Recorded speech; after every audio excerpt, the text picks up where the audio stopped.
Welcome to footballgameplan.com, where football makes sense. I'm Memory Hunt, czar of the playbook.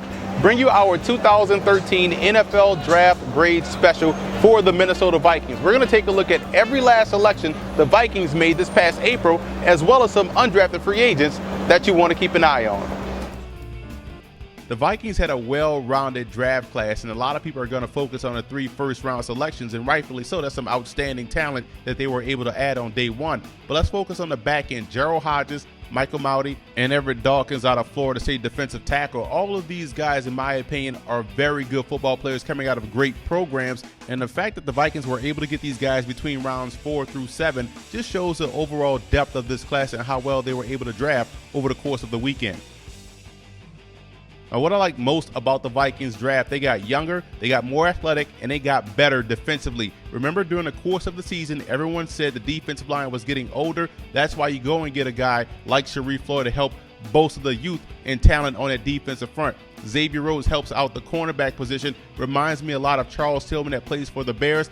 Physical press corner, solid ball skills, is not afraid to go up there and make a tackle or two. And you look at 2 Penn State linebackers that I really like. Michael Mauti is going to be a good one if he can stay healthy. That's the biggest key. If so, that's a huge steal for the Vikings. And getting Gerald Hodges, an outstanding pass rusher from the linebacker position in round 4, is another huge steal. Both guys were very productive throughout the course of their time as a Nittany Lion. I like the Cordero Patterson selection, and let me tell you why. Number one, he scores touchdowns. He can put the football in the end zone from a variety of ways, as a receiver, as a runner, and as a returner. You're not supposed to be that big, moving that fast, and be that agile. And number two, just the sheer psychology of the selection. When your passing game struggles to attack vertically and you have a quarterback that struggles to push the football down the field, you want to help him out by giving him guys that excel at run after the catch. So Ponder can essentially throw the football short to a guy like Patterson, and he can do the rest. That overall helps out your passing game and opens up your offense entirely. Now, what I didn't like about the Vikings draft, I felt as though they should have added a quarterback, maybe a guy like Geno Smith or a guy like Tyler Wilson. So I think they could have played this draft differently and still come away with what they wanted and didn't have to give up a lot to move back into the first round. If you take Geno Smith early, or maybe if you take Tyler Wilson late, or maybe if you take Kawan Short, defensive tackle out of Purdue, in round 2 instead of taking Sharif Floyd. They could have played this differently to add a quarterback and still come away with 3 tremendous playmakers. I think Christian Ponder is holding this team back, 1, because he can't get it done physically, and 2, he can't stay healthy enough to be on the field for 16 games. They could have added a QB, and that would have helped this team out tremendously.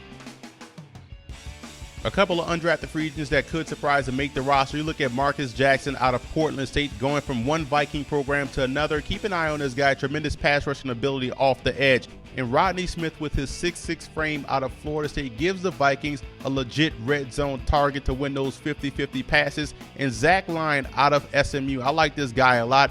To me, I would play him as a running back, but he's going to get pigeonholed. He's going to get stereotyped as a fullback. But this guy definitely has an opportunity to make this roster in that Vikings backfield.